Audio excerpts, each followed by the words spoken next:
Shalom, shalom, Judah Moshe in Israel. And what we're going to do is we're going to talk about the month of Abib. Okay? Now, before we do, I'm reading from a Zondervan Compact Bible Dictionaries. And also turn your Bibles to Deuteronomy chapter 16. Definition of Abib, as you see right there up top, highlighted part right there. Okay? It says, Abib, it says, the pre-exilic name for the first month of the year. I'm going to repeat that. The pre-exilic name for the first month of the year. When is the first month of the year? Answer it to yourself. Again, the pre-exilic name for the first month of the year. After the exile, the name was changed to Nisan.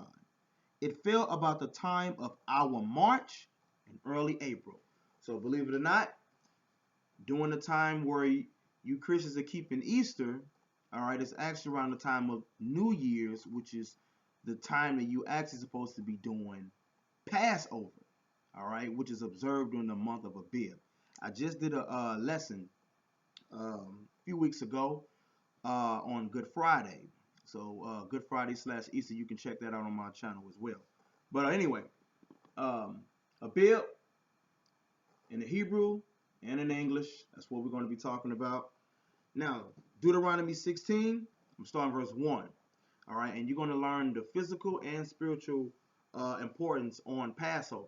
All right, and why we ought to observe it today versus keeping the traditional pagan custom of Easter, okay, which is a pagan holiday. Okay, but anyway, Deuteronomy 16, verse 1, really quick, I just want to read this quick precept. It says, observe the month of Abib and keep the Passover unto the Most High your power. For in the month of Abib, the Most High your power brought you forth out of Mizraim or Egypt by night. So understand that when the children of Israel, our forefathers, when we came up out of Egypt, all right, it was during the month of Abib. Okay, and it was by night, all right, which is around the time of our March, early April, all right. Now, so with that being said, we're going to go to Exodus chapter 12. Let's go there really quick. Exodus 12. All right. And we're going to start in verse 1. It says, and the master spake unto Moshe and Aharon in the land of Mizraim or Egypt, saying, this month, now this is talking about the month of Abib. All right, keep that in mind. It says, this month shall be unto you the beginning of months. It shall be the first month of the year to you. What's the first month of the year? What is it called? Abib. All right. Then it says, now what else did Moses tell the children of Israel? It says, verse 3, speak unto all the congregation of Israel, saying, in the 10th day of this month shall, on the 10th day of this month, they shall take to them every man a lamb. Now keep this in mind. A lamb. According to the house of the fathers, a lamb for an house. So understand, this took place when? During the first month. Right? First month of Abib on the 10th day. Now in the scriptures, the evening begins a day. So the 10th day starts when? On the 9th day at sundown. All right, in the evening. It begins a new day. Keep this in mind. All is going to be important because we're going to tie this up with the Hamashiach, which is whom the world calls Christ. All right. Then it says, take notes if you have to, guys. It says, verse 4. Now remember it's on the 10th day. It says, and if the household be too little for the lamb, let him and his neighbor next to his house take it according to the number of the souls or persons. Every man according to his eating shall make your account for the lamb. So you see that everybody had to give their account for who? For what? The lamb. All right? Keep this in mind. Everybody has to give their account for the lamb. Just like today, we have to give our account for the lamb. Who's the lamb? The Hamashiach, which is the Messiah, the anointed one, the Savior, whom the world calls Jesus the Christ, who's the Lamb of the Most High Power. Okay, verse 5. What else does it say about the lamb? It says, your lamb shall be without blemish. So this lamb had to be a flawless lamb. It had to be without spot. All right? Keep this in mind. If you one who believes in the Messiah, the Hamashiach, then you already know the Messiah is the unblemished lamb. All right?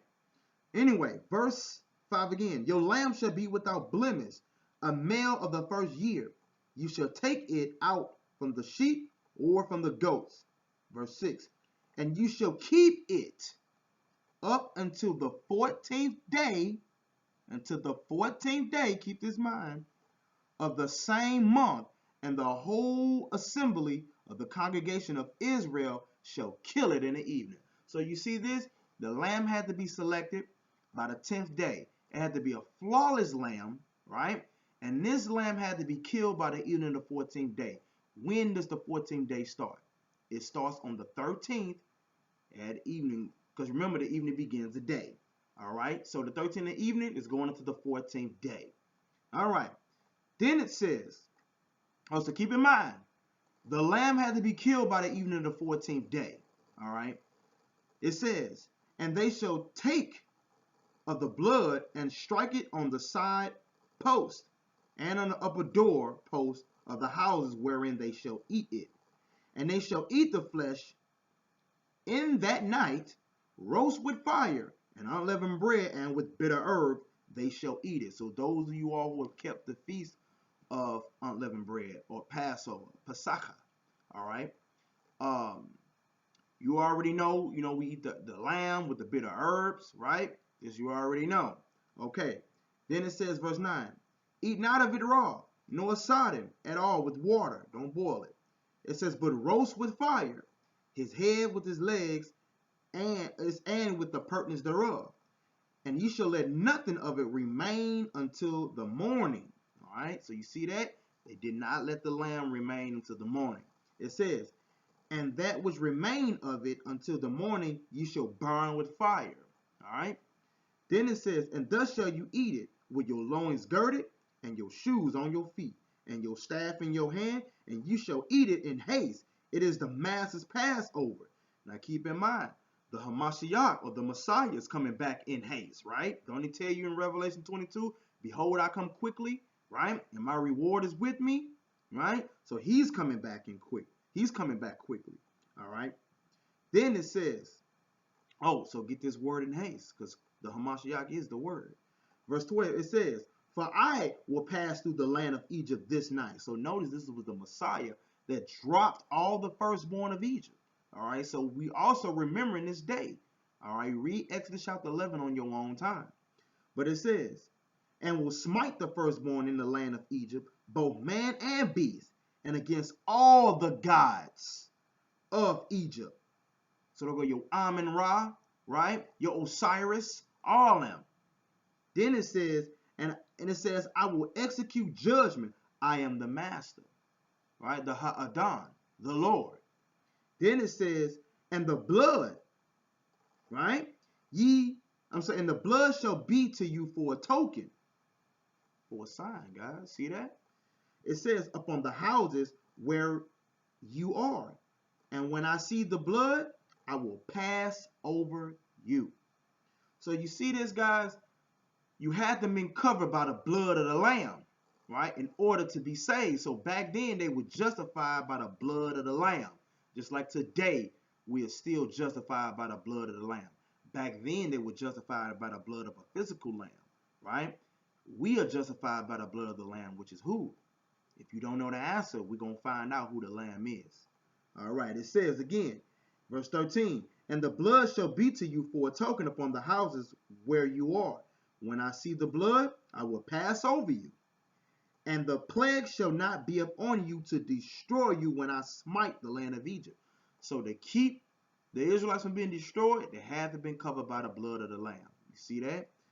Then it says, and this day shall be unto you for memorial. Oh, I got my page is a little bent up right here. It says, and you shall keep it a feast unto the master. throughout your generations. Ye shall keep it a feast by an ordinance forever. Verse 15, 7 days you shall eat unleavened bread. You see that? For 7 days. It's a 7-day feast, guys. It says, even the first day you shall put away leaven out of your houses. So this is what you ought to be doing. All right? Then it says, for whosoever eateth leavened bread from the first day unto the 7th day, that soul or person shall be cut off from Israel. Verse 16. And in the first day, because keep in mind it's a 7-day feast, and in the first day there shall be an holy convocation. So there's a gathering. It says, and in the 7th day. So you see it's a 7-day feast. The first day is a holy convocation, and the 7th day is a holy convocation. You have to gather. Then it says, there shall be an holy convocation to you. No manner of work shall be done in them, save that which every man must eat, that only may be done of you. Verse 17, and you shall observe the feast of unleavened bread, for in this selfsame day have I brought your armies out of the land of Egypt. Therefore you shall observe this day in your generations by an ordinance forever. All right. Then it says, in the first month. When is the first month? Abib. So it says, in the first month, on the 14th day of the month at evening, you shall eat unleavened bread until 1 and 20th day of the month at evening. Verse 19. 7 days shall there be no leaven found in your houses. It's during the month of Abib, guys. Keep that in mind. For whosoever eateth that which is leavened, even that soul shall be cut off from among the congregation of Israel, whether he be a stranger or born in the land. Verse 20. You shall eat nothing leavened in all your habitations. Shall ye eat unleavened bread. All right. Now, with that being said, we're going to go to Leviticus chapter 23. Let's go there real quick. Leviticus 23. Leviticus 23, verse 1, it says, and the master spoke unto Moshe, saying, speak unto the children of Israel, and say unto them, concerning what? The feast of the master, on whom you say Lord. It says, which you shall proclaim to be holy convocations. There it is again. Even these are my feasts. It ain't saying about no Jewish feast. The Most High say these are my feast. Keep that in mind. It says, 6 days shall work be done, but the 7th day is the Sabbath of rest and holy convocation. You shall do no work therein. It is the Sabbath of the master in all your dwellings. So no matter where you stay at. Then it says, these are the feasts of the master, even holy convocations, meaning gatherings, meetings, rehearsals. It says, which ye shall proclaim in their what? Seasons. It says, in the 14th day of the first month at evening is the Lord's Passover, or the master's Passover. So, notice it said in the 14th day of the first month, which is what? Abib. It's during the first month. Keep this in mind, ladies and gentlemen, because that's going to be important. All right. Then it says, verse 6, and on the 15th day of the same month, which is what? The next day of the month of Abib. All right. So you got the 14th day and then the next day with the 15th day. It says, and on the 15th day of the same month is the feast of unleavened bread unto the master. 7 days ye must eat unleavened bread for 7 days. Verse 7, it says, in the first day you shall have an holy convocation. Remember, we just read in Exodus 12 and 16. The first day is a holy convocation, and the 7th day is a holy convocation.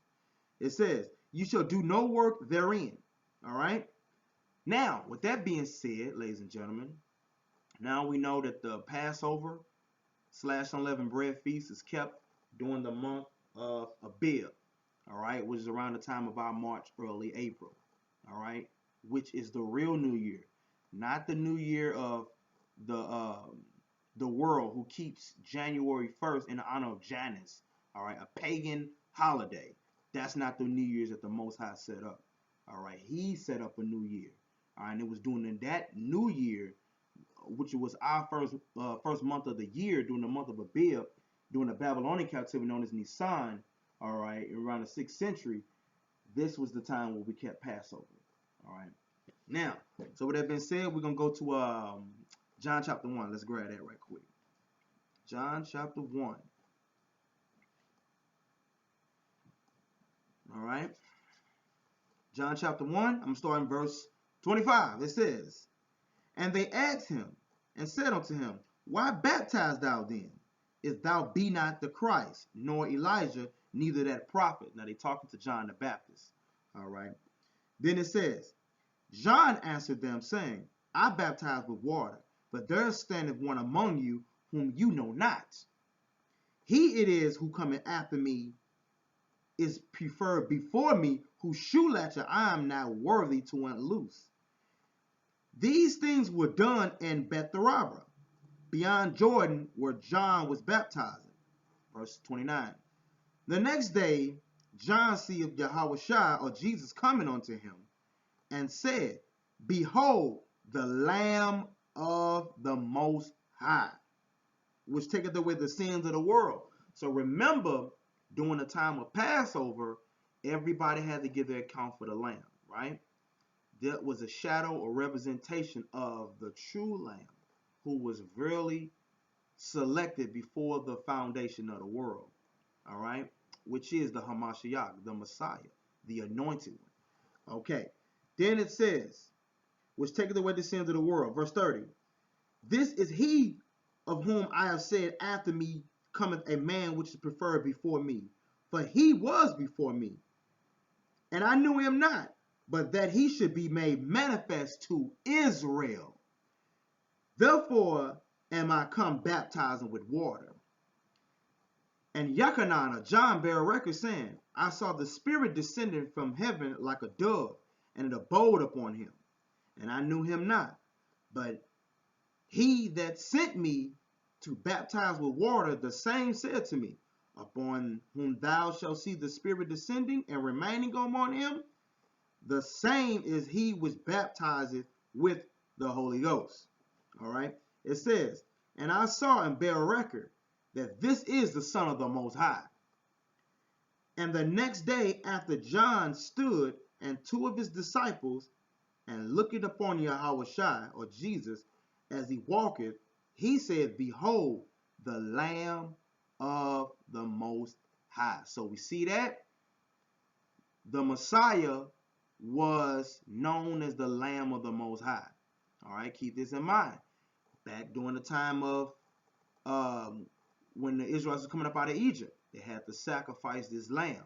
Keep this in mind. All right. Now, with that being said, let's go to 1 Peter chapter 1. All right. 1 Peter chapter 1. Because we need to get some understanding. Was the people in the Bible, was they partaking in the ritual today is Easter with the bunnies and eggs? Or were they keeping the Passover before, during, and after the death of the Messiah? Did they keep the feast days like Pentecost, like in Acts chapter 2? The same thing you read in Leviticus 23, which is also known as the Feast of Weeks or First Fruits. Did they do these days? Or did they do your Christmas, your Thanksgiving, your Easter? The word Easter is recorded one time in the Bible. But when you look that word up, it's Pesach, which means Passover. That wasn't the same thing with your bunnies and eggs. All right, I talked about this in my video, Good Friday / Easter, Christianity Exposed, Part 4, which you can watch on my YouTube channel as well. All right, 1 Peter chapter 1, verse 19. All right, now keep in mind, Exodus chapter 12. Before we do, hold that, let's go back to Exodus 12 right quick. And we're coming right back to 1 Peter 1. Exodus 12 and verse 5. It said, "Your lamb shall be without blemish." So keep that in mind, right? The lamb had to be without blemish, right? 1 Peter chapter 1, verse 19. It says, "But with the precious blood of Christ," or the Hamashiach, "as of a lamb without blemish." See that? And without spot. So keep in mind, the the Christ, the anointed, the anointed one, the Savior, whom the world called Jesus Christ, is a representation of the lamb that the Israelites had to sacrifice during the time of Abib. All right? Keep this in mind. Okay. Remember back in Exodus 12, they had to be covered by the blood of the lamb so that they did not be destroyed. Right? Just like today, we got to be covered by the blood of the lamb so that we too don't be destroyed. Nothing new. All right? Again, so we see they were justified by the blood of the lamb back then, and we still justified by the blood of the lamb today. It says, but with the precious blood of Christ, as of a lamb without blemish and without spot, who verily or truly was foreordained before the foundation of the world. So you see that he was already selected before the world even began. But was manifest, was revealed, all right, in these last times or these last days for you. Keep that in mind. So when people like us that stand up saying we keep the Passover, you get people that don't fully understand the difference between the physical lamb and the spiritual lamb, and they think that you're still supposed to be sacrificing a lamb and don't understand that the lamb has already been sacrificed. All right. Now, with that being said, let's go to 1 Peter chapter 2 since we are already here. 1 Peter chapter 2. All right. And verse 4. It says, to whom concerning as unto a living stone, disallowed, meaning rejected indeed of men, but chosen of the Most High, and precious, right? Just like we, just like 1 Peter 1:19 with the precious blood of the Messiah. But anyway, it says, you also, as lively stones, are built up a spiritual house. Now remember, you have to put the blood in Exodus 12. The blood had to be upon your houses, your doorposts. Remember, you are your house. You are your temple. All right? But it says, are built up a spiritual house and a holy priesthood to offer up what?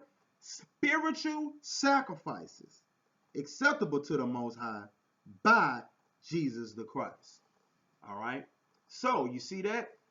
The Messiah is our sacrifice. All right? But we still got to keep this feast, which we'll learn very shortly. Matter of fact, since we on that, let's go ahead and grab that now. 1 Corinthians chapter 5. Now keep in mind, ladies and gentlemen, for those of you all who already know the history, when Paul wrote Corinthians, when was this written?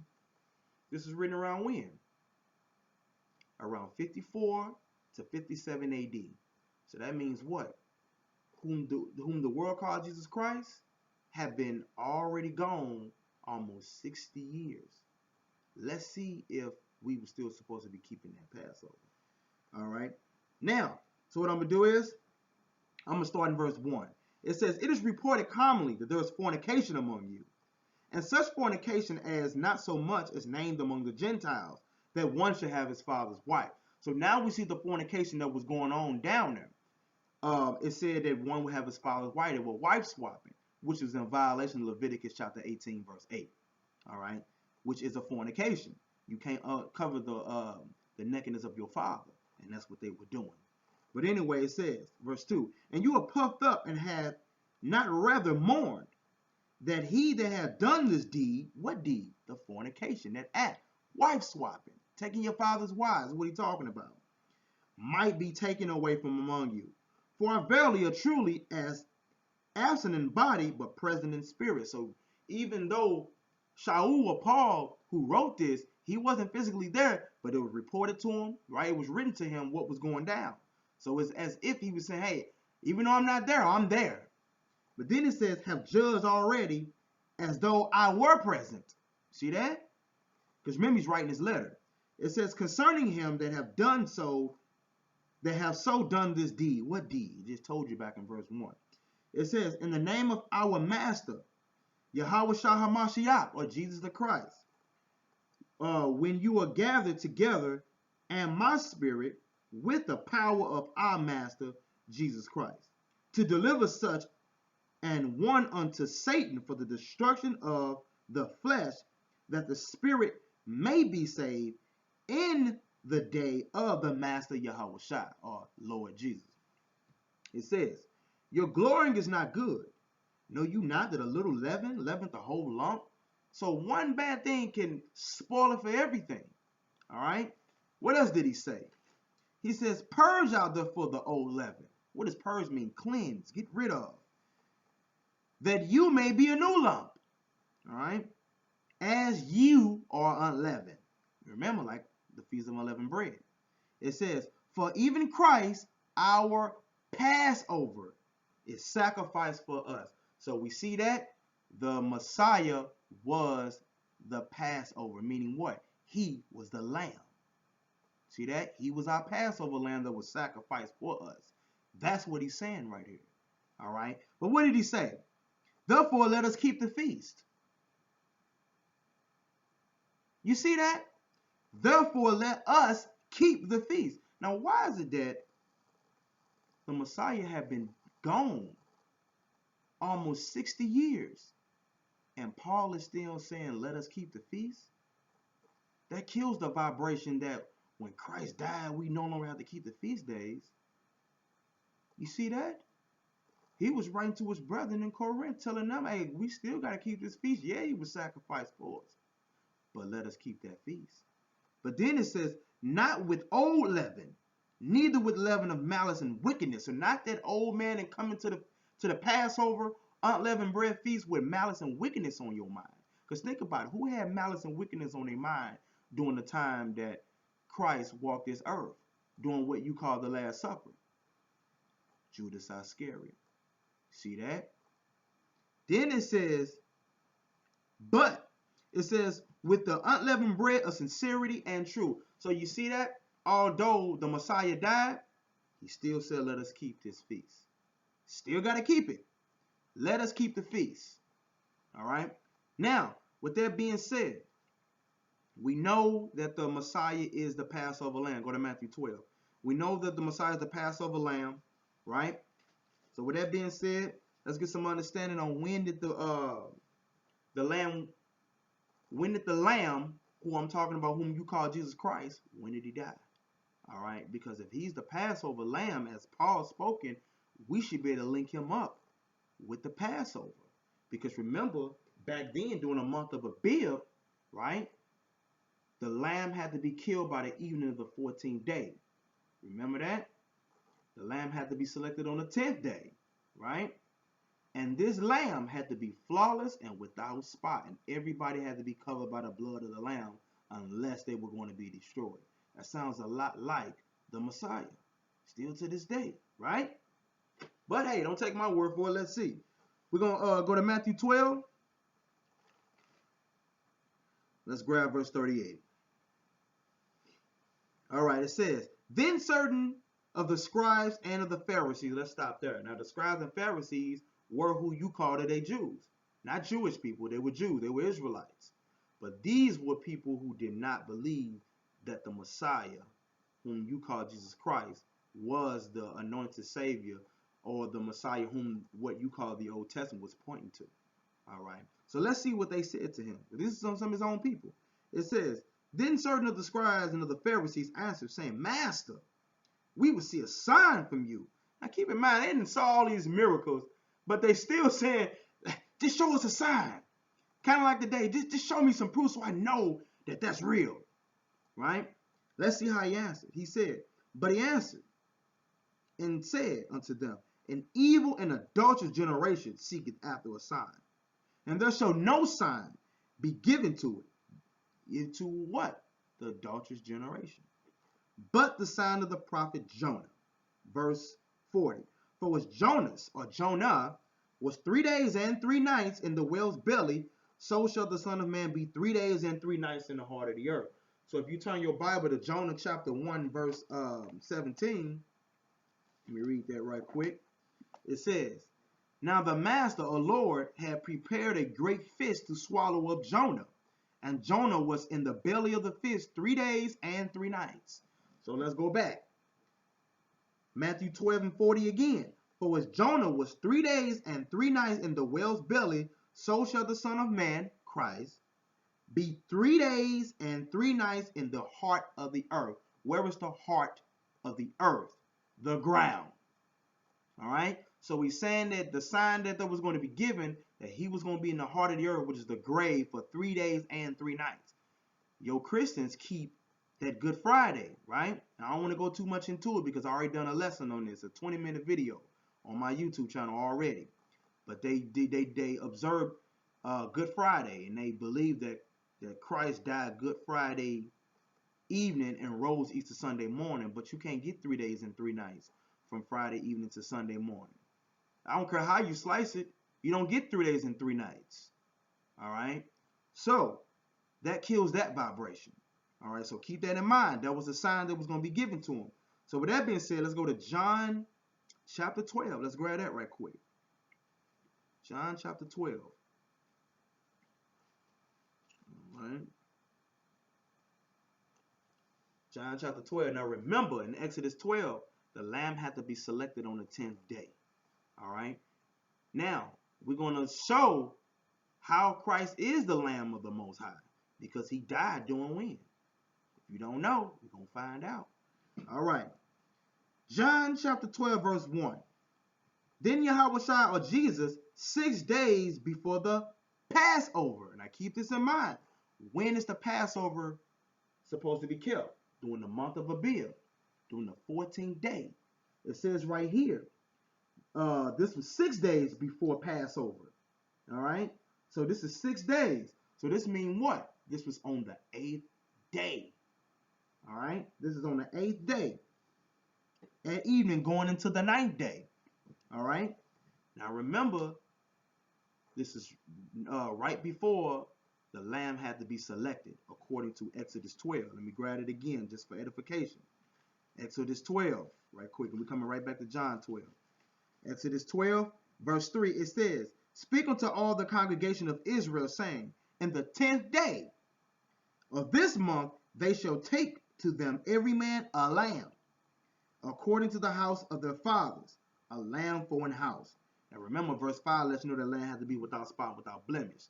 Now we see we back in John 12. Keep this in mind. All right. So now it's on the 9th that evening. It's on the 8th that evening.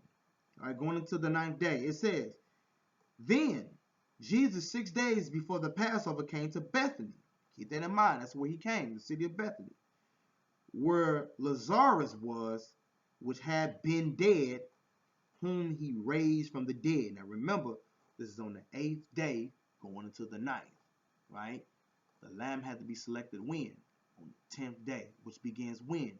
The 9th at evening going into the 10th day. The evening begins a day. All right. Now, matter of fact, give you some more edification. Leviticus 23 right quick.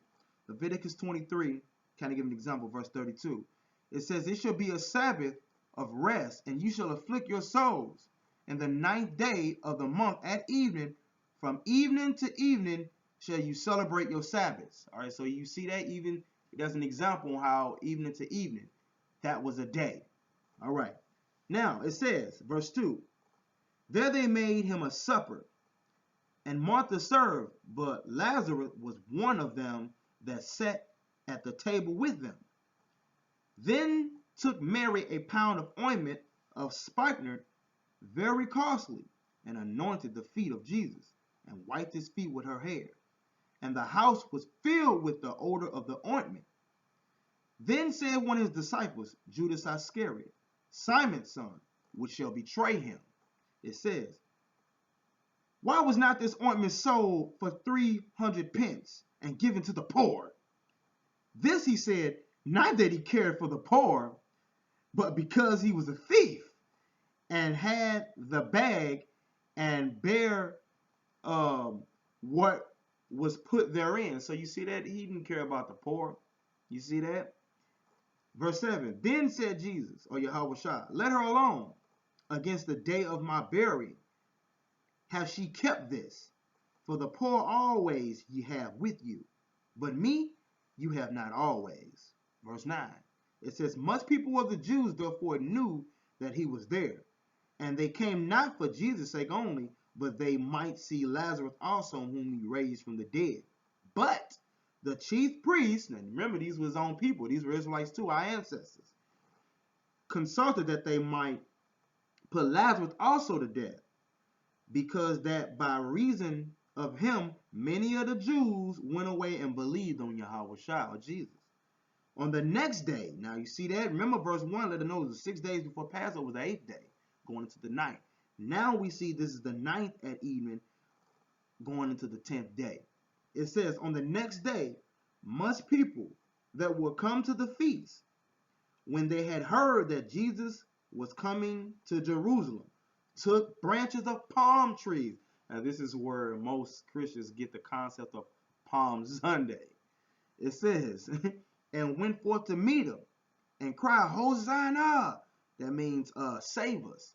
Now I believe according to the account of Josephus, said about 3 million Jews was present during this time. When you go into a little history, it says, blessed be the King of Israel that cometh in the name of the Lord. Right? So this is what they screaming on the 10th day. All right. It says, and Yahweh Jesus, when he had found a young ass or a donkey thereon, as it is written, fear not, daughter of Zion, behold, the king cometh sitting on the ass colt, or donkey's colt. That's fulfilling the prophecy of Zechariah 9:9, for those who are taking notes.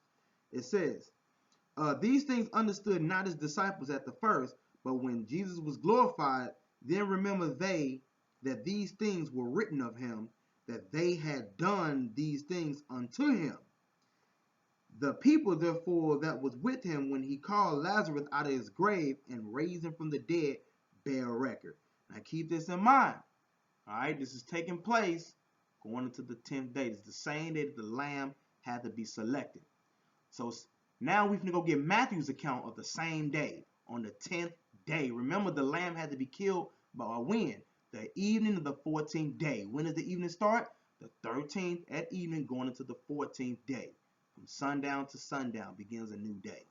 Okay, so Matthew chapter 21. All right, let's grab that. Matthew 21.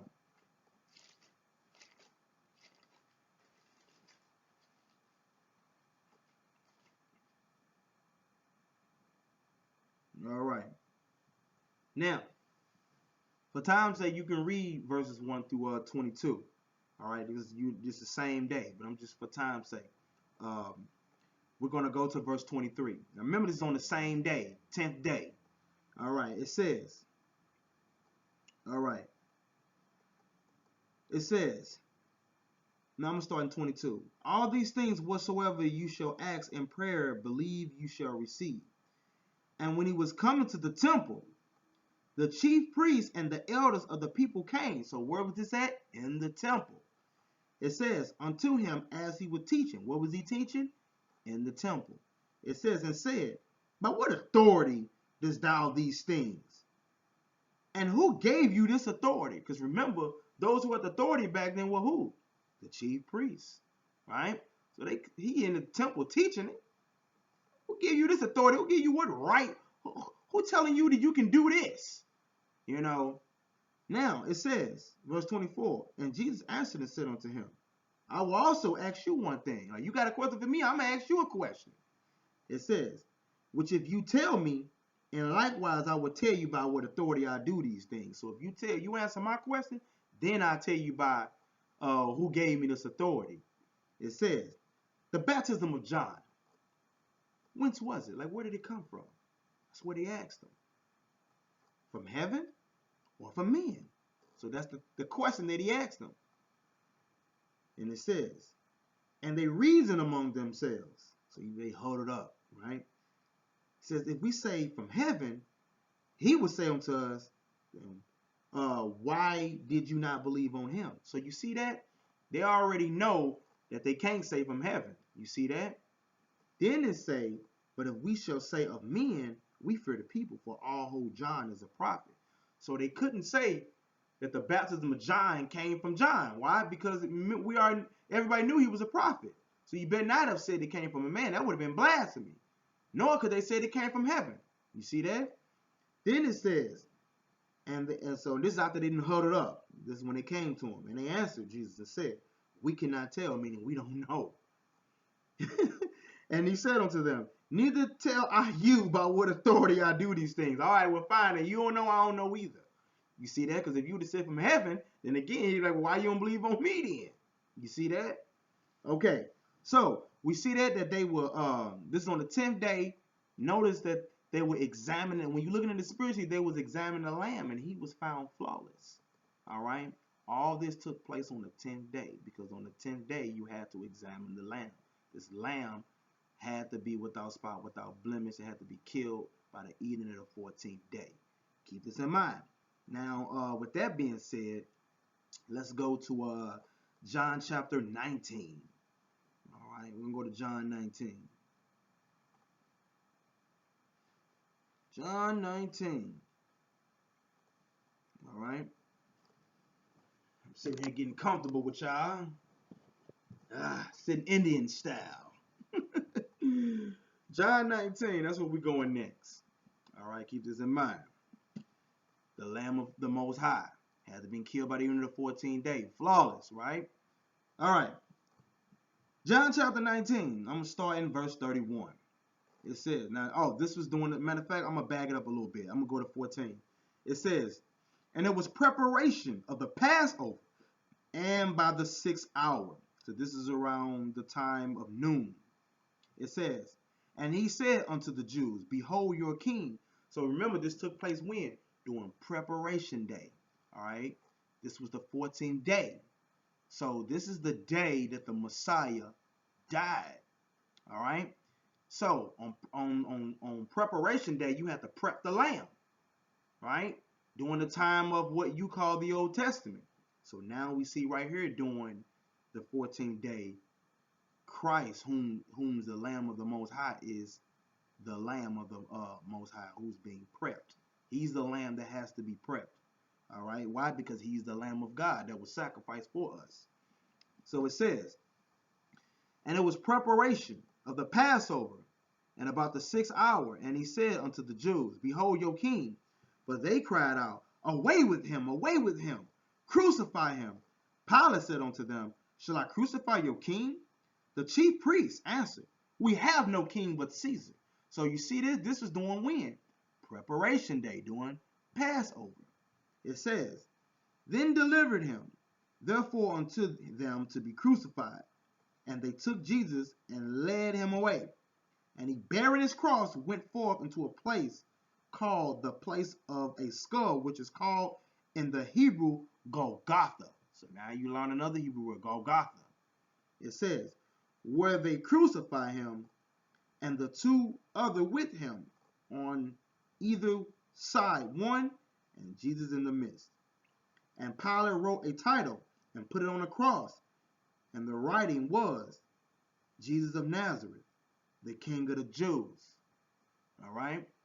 Then it says, the title then read many of the Jews, for the place where Yahushua was crucified was near to the city, and it was written in Hebrew and Greek and in Latin. It says, then said the chief priests among the Jews to Pilate, write not the King of the Jews, but that he said, I am the King of the Jews. Pilate answered, what I have written, I have written. Too late. All right. Now keep in mind, once you get some understanding on when this took place when? Preparation day, Passover. This is around noon. So, according to Exodus 12, the lamb had to have been killed by the evening of the 14th day. All right. So now we still on the same day. Time went on. Verse 31, it says, I'm just jumping to verse 31. It says, the Jews therefore, because it was the preparation. Now remember, verse 14 told us about the preparation. It says that the body should not remain upon the cross upon the Sabbath day. For the Sabbath was an high day. Now keep this in mind. The Passover is the Sabbath. It said this Passover was a high day. This was a high holy day. Why? Because of Exodus 12 verse 16. Let's go back there right quick. We're coming right back. Exodus chapter 12 verse 16. It says, and in the first day there shall be a holy convocation, and in the 7th day there shall be a holy convocation. To you no manner of work shall be done in them. So you see that? On the first and the seventh day, you couldn't do no work. Why? Because this was a Sabbath. All right. The first day during Passover was a Sabbath. All right. During the first day of Passover, preparation day. So again, verse 31. The Jews, therefore, because it was the preparation, that the body should not remain upon the cross on the Sabbath day. For that Sabbath was an high day or special day. Besought Pilate that their legs might be broken and that they might be taken away. Now keep in mind, this was during Passover. Then it says, then came the soldiers and brake the legs of the first and on the other which was crucified with him. But when they came to Jesus and saw that he was dead already, they brake not his legs. Now why didn't they break his legs? Hold this as a bookmark. We coming right back here. Let's go to Exodus chapter 12 right quick and let's find out why. Exodus chapter 12, verse 46. It says, in one house shall it be eaten. Thou shalt not carry forth aught of the flesh abroad out of the house, neither shall you break the bone thereof. So you see that? And verse 43 lets us know this is the Passover. So during Passover, you couldn't break the bones of the lamb. Look at verse 43. And the master said unto Moses and Aharon, this is the ordinance of the Passover. There shall no stranger eat thereof, but every man's servant that is bought with money, when thou hast circumcised him, then shall he eat thereof. A foreigner and an hired servant shall not eat thereof. In one house shall it be eaten.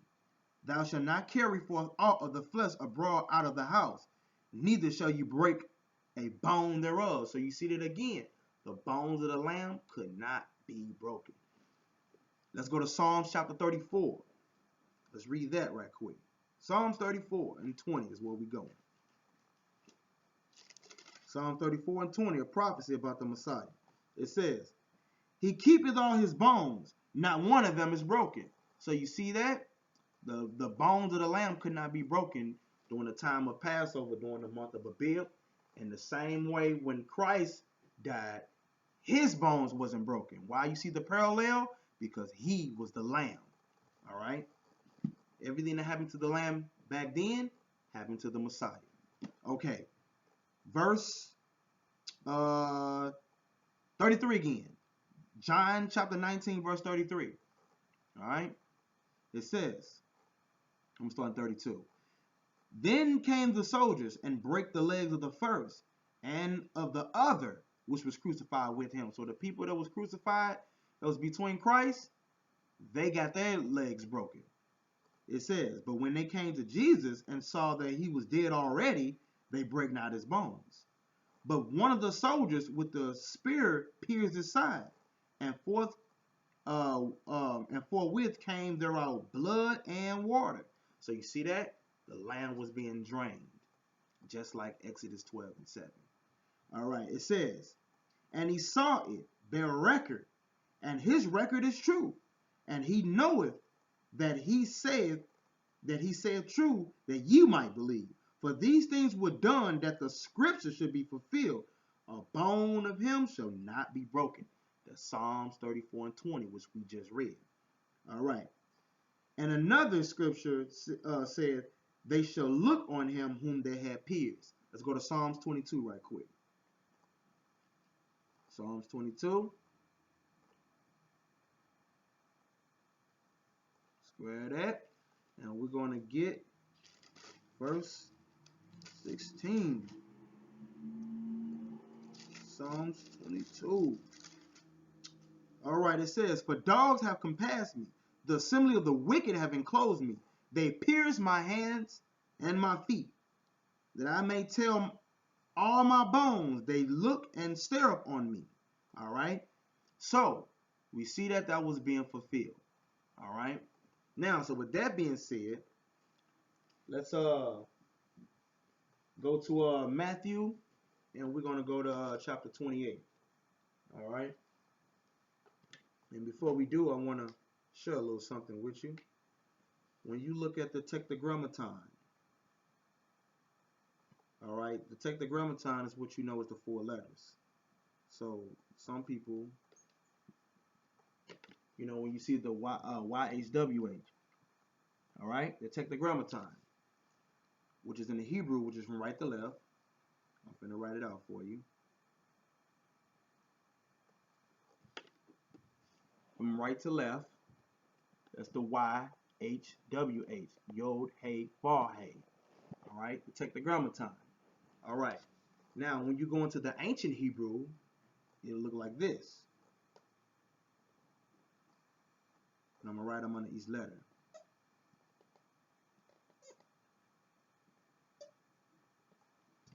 That's what it looks like in the ancient Hebrew at the bottom. YHWH, Yod, Hey, Vav, Hey. Okay. Now, when you look at that, the Yod, which is here, its symbol is a hand. All right. Then you have the Hey, which means the and behold. Then you have the Vav or the wall, where you get nailed. Then you have the Hey again, which is behold. So when you put them all together, you have hand, behold, nail, behold. But in the Hebrew, it would be behold the hand, behold the nail. Look into this. All right. Behold the hand, behold the nail. The crucifixion of Christ is in the Most High's name. You see that? Some people say Yahweh. Some people call him Yahweh. All right. Some say Yahweh. All right. So the crucifixion is in his name. Yod He Vav He, or Wah He. Behold the hand, behold the nail. Just want to share a little bit of Hebrew with you all. Hope you all in Matthew chapter 28. All right. So keep this in mind. The lamb had to be selected by the 10th day, had to be a flawless lamb, had to be killed by the eating of the 14th day, right? Remember that. Keep that in mind. All right. So with that being said, all right. So Matthew chapter 28. Let's grab that really quick. Matthew 28. You know, this is a quick lesson, you know, so you can all get some understanding. All right. Matthew 28 verse 1, it says, in the end of the Sabbath. Now, this is what I talked about in my Good Friday video, so I don't have to spend too much time on this. If you all haven't seen it, go and watch it. It says, in the end of the Sabbath, as it began to, matter of fact, hold on, wait a minute. People tend to forget.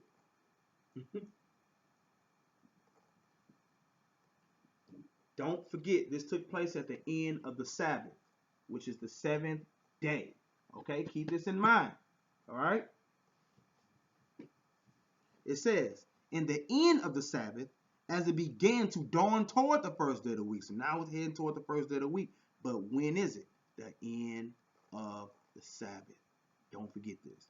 It says, came Mary Magdalene and the other Mary to see the sepulchre, or just the tomb, or grave. It says, and behold, there was a great earthquake, for the angel of the Lord descended from heaven and came and rolled back the stone from the door and sat up on it. When did this take place?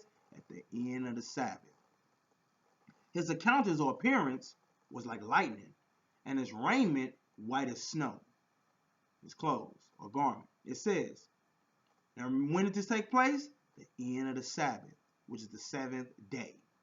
It says, and for fear of him, the keepers did shake and became as dead men. Now, when did this take place? The end of the Sabbath.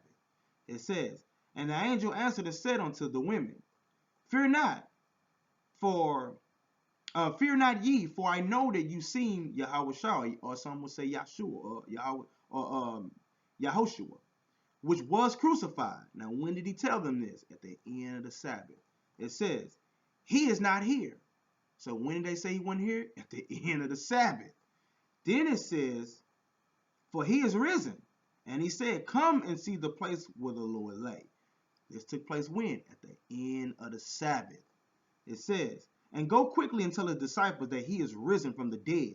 And behold, he goeth before you into Galilee. There shall you see him. Lo, I have told you. So you see that? By the end of the Sabbath, he was already risen. Count back 3 days and 3 nights. Right? Then you'll see when he died. And then when he rose. He died what you call today a Wednesday and rose on the Sabbath. And by the end of the Sabbath, he was already gone. He didn't rise on Sunday. Sorry, Christians, you got that wrong. He did not rise on Sunday. He rose on the Sabbath, a holy day. The holy day. All right? So, now that we got that out the way, let's go to 1 Corinthians chapter 11. Let's grab that really quick. 1 Corinthians chapter 11.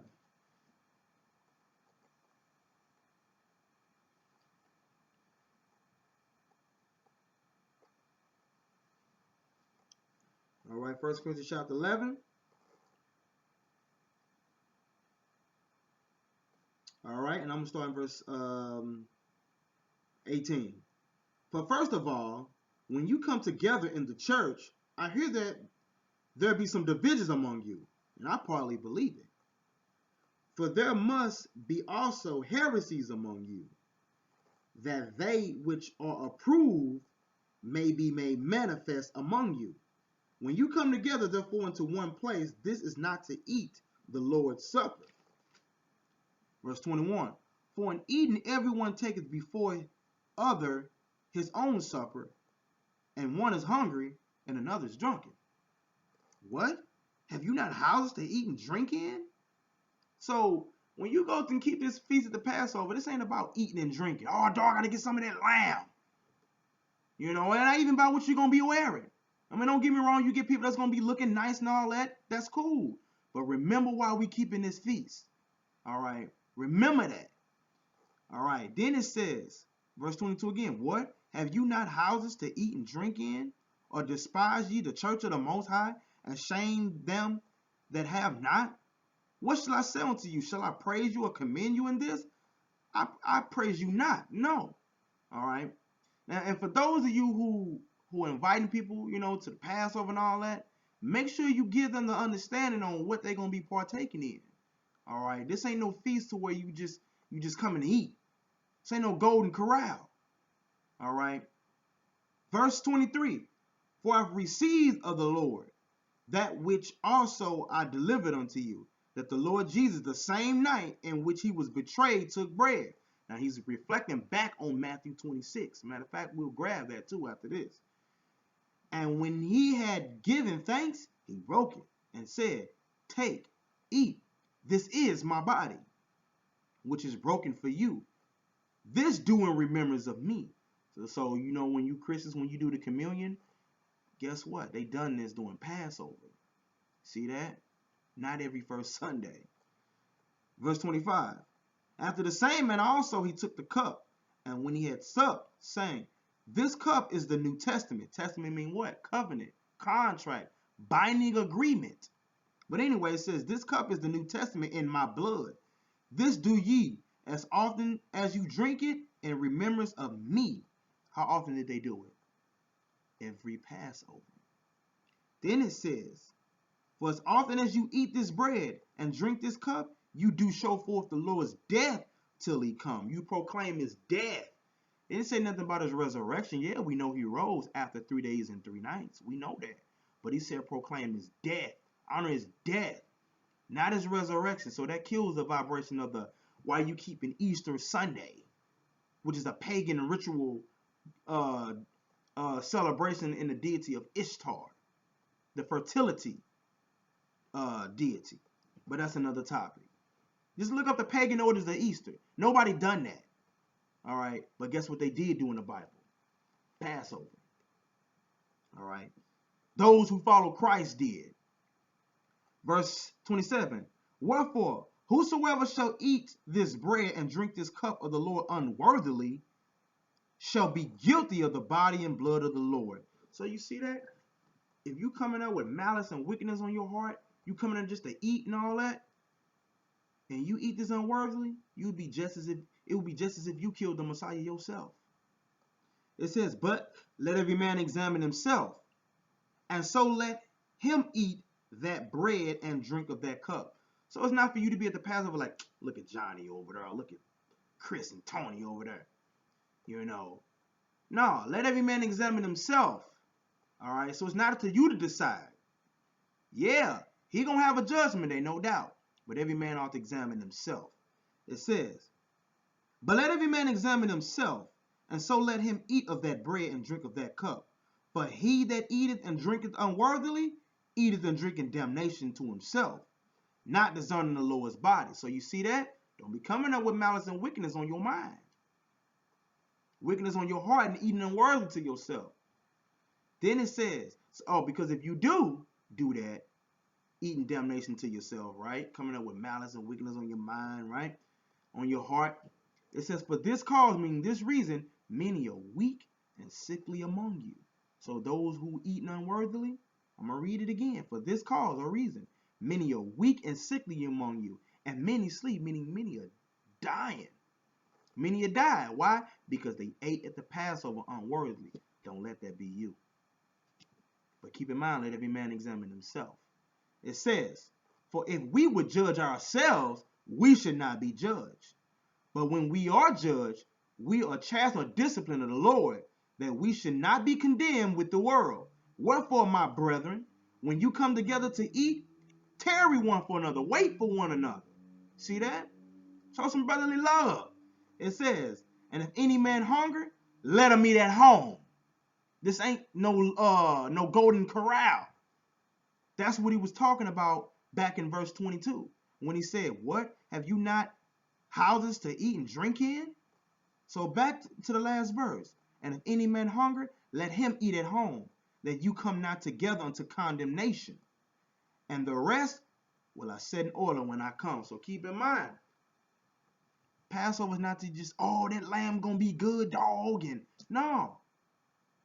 You got to remember why you there. You see that it was 3,500 years ago that the Lord brought us up out of Egypt and dropped Egypt for you. Let us not forget that. Let us not forget that. It wasn't doing no Easter. Keep that in mind. Let's go to Matthew 26. And I don't want to spend too much time on it, but do your research. All right. And for you Christians out there, ask yourself this. The followers of Christ, did they do Easter? With the bunnies and eggs and the Easter egg hunt? Or any of that? Or did they do the Passover? Keep in mind, they kept these feast days before the Messiah walked the earth, during the time he walked the earth, which we about to read, and after that, as we already seen. How you letting your pastor lie to you and saying that we no longer have to keep it if we see that they were doing it after the death of the Messiah? If it didn't end then, how did it end now? Think about that for a second. Matthew 26 verse 17. Now the first day of the feast of unleavened bread. Now remember, unleavened bread / Passover was a how many day feast? 7 days. So it says, now the first day of the feast of unleavened bread, the disciples came to Jesus, saying unto him, where wert thou that we prepare for thee to eat the Passover? Ain't saying about no Easter. It says, and he said, go into the city to such a man and say to him, the master saith, my time is at hand. I will keep the Passover at thy house with my disciples. And the disciples did as Yahushua Jesus had appointed them. And they made ready the Passover. You see that? That's what they made ready for, the Passover. It says, now when the evening was come, he sat down with the 12. And as they did eat, he said, verily I say unto you, that one of you shall betray me. And they were exceedingly sorrowful, and began every one of them to say unto him, Lord, is it I? Like, is it me? Who are you talking about? Who gonna betray us? And he answered and said, he that dippeth his hand with me in the dish, the same shall betray me. The Son of Man goeth as it is written of him. But woe or destruction unto that man by whom the Son of Man is betrayed. It had been good for that man that he had not been born. So it better not have been not born than to betray the Messiah. Then it says, verse 25, then Judas, which betrayed him, answered and said, Master, is it I? And he said to him, thou said, like you said it, not me. Right? Keep this in mind. All right. And as they were eating, Jesus took bread and blessed it and broke it and gave it to the disciples and said, "Take, eat, this is my body." And he took the cup and gave thanks and gave it to them, saying, "Drink ye all of it, for this is my blood of the New Testament or contract, which is shed for many for the forgiveness of sins," or the remission of sins. So when y'all doing that communion, understand that they did do this in the scriptures. They did do it. But that was during when? The Passover unleavened bread feast. So it says, "But I say unto you, I will not drink henceforth of this fruit of the vine until the day when I drink it new with you in my Father's kingdom." So, ladies and gentlemen, keep in mind, they kept the Passover before, during, and after his death.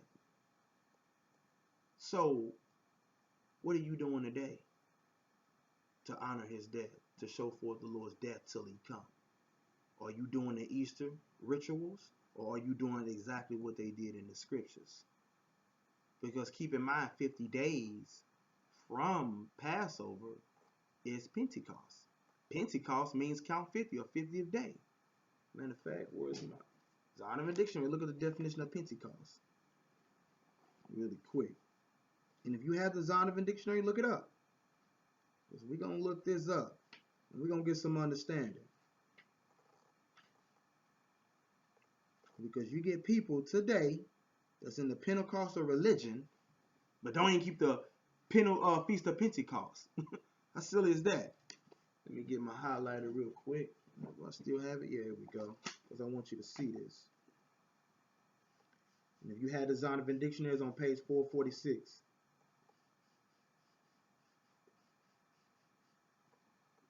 All right. I'll just read some of this.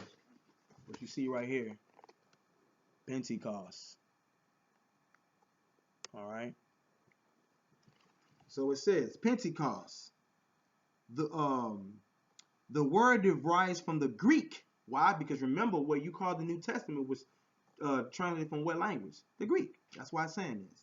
It says the word derives from the Greek for the 50th day. It was the Jewish, or shall I say, because we know that's invalid because these people were Israelites. But it said it was the where we at? It was the Jewish feast of weeks.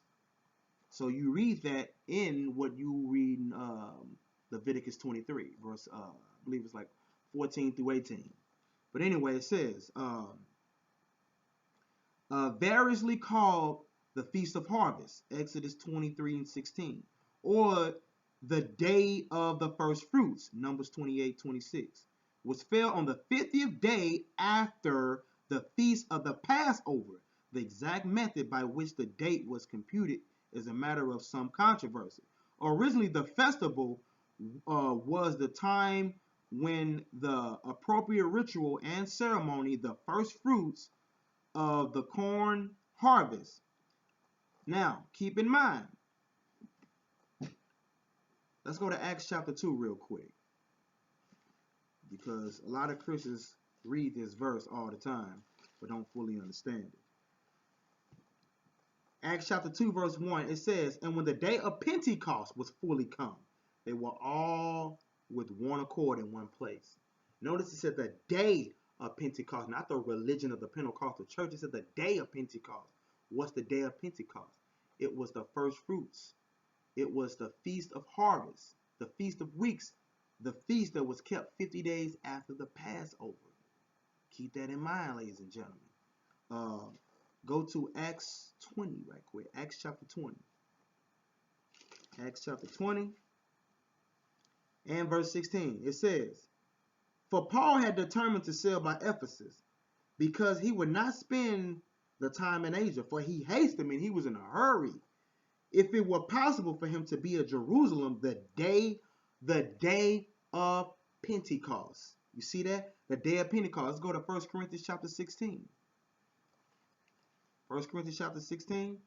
All right.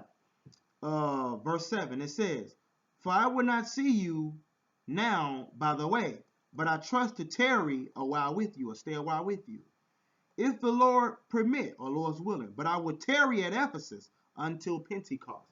So you see that? They kept the Feast of Pentecost. And this is after the Messiah died. Pentecost was kept when? 50 days after Passover. And they were still keeping this feast. Now you Christians, ask yourself, do you keep the Feast of Pentecost? Yes or no? Leviticus 23. Let's go back there. Leviticus 23.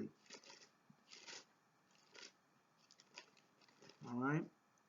Leviticus 23 is the feast days. Now, Leviticus 23, I'm going to start in verse 15. It says, and this is after Passover, it says, and you shall count unto you from the morrow after the Sabbath, from the day that you brought the sheaf of the wave offering. 7 Sabbaths shall be complete. So you see, they have to be back-to-back Sabbaths. 7 Sabbaths shall be complete. What's 7 times 7? 49, right? But notice it says, verse 16, even the morrow after the Sabbath shall you number 50 days. So that's 50 days total. 7 times 7, 49. But it said the morrow after Sabbath, so that's 1 day. So you see that? With a total of 50 days. That's where you get Pentecost from. Count 50 or 50th day. So it says, 16, even unto the morrow after the Sabbath, you shall number 50 days. You shall number 50 days. And you shall offer a new meat offering unto the Lord. Now we know that the Messiah is the offering now. All right. Then it says, you shall bring out of your habitations 2 wave loaves of the 10th deals. They shall be of fine flour. They shall be baking with leaven. They are the first fruits unto the master, unto the Lord. Now keep in mind, we know that the Messiah is the sacrifice. He's the offering. We know that. All right, they did it physically. Now there's the Lamb now, which is Christ, who is the offering. All right, so you still got to observe these feast days, but always remember the Hamashiach, the Messiah, is the one whom these feast days is pointed to. All right, so they kept these feast days. Matter of fact, let's grab Acts 18 right quick. Acts chapter 18, I'm going to go in the 18th verse. Acts 18 and 18. Get some more understanding, showing that they kept these feast days. And Paul after this tarried there, or stayed there, yet a good while, and then took his leave of the brethren, and he sailed thence into Syria. And with him Priscilla and Aquila, having shorn his head in Caesarea, for he had a vow. Verse 19. And he came to Ephesus, and left them there. He left Priscilla and Aquila there. But he himself entered into the synagogue, and reasoned with the Jews. So you see, he argued with the Jews. And he says, when they desire him to tarry longer, or stay with him longer time with them, he consented not. He didn't agree to stay with them. Let's find out why. For he bade them farewell, so meaning he prepared to leave, saying, I must by all means keep this feast that cometh in Jerusalem, but I'll return unto you most high willing, in other words. And he sailed from Ephesus. So if we ain't supposed to be keeping these feast days anymore, why was Paul still keeping them even after the Messiah died? Now ask yourself that. Your pastor tell you the law done away with except for tithes, though, right? Now keep in mind, I did a video on YouTube. It's called Tithes Will a Man Rob God? Then I did another video called Law versus Grace, Christianity Exposed.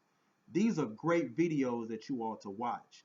Even the video I did on Good Friday / Easter. Now, ladies and gentlemen, hold on really quick. I'm going to write my YouTube on here just in case if anybody was to put this video on a DVD or anything like that, I don't mind. Okay. That's the website. Judah. It's youtube.com/Judah Yisrael with a Y. Israel 314. It's all one word. Judah, Judah, Yisrael 314. So it's Judah Yisrael 314, ladies and gentlemen. Okay. So let us not forget the importance of Passover. If you're going to be keeping this feast day, understand its importance and why we are to keep the feast day. Go over this video more than once, share this with people, and understand that this is around the time we was coming up out of Egypt, and this is around the time that the Messiah the anointed Savior, the Holy One of Israel, whom the world calls Jesus Christ, was crucified. He was crucified on the Passover. He was the lamb. You see that? He was a lamb that was without blemish and without spot. So the things that the Israelites did in the wilderness was nothing but a foreshadow of what was to come when Christ was the sacrifice. So I just kind of wanted to give you all the meat of the Passover and whatnot and the understanding. I hope this was helpful. So with that being said, all praise to the Most High, the power of Abraham, the power of Isaac, the power of Jacob. May the Most High be with us all. Happy feast day. Shalom.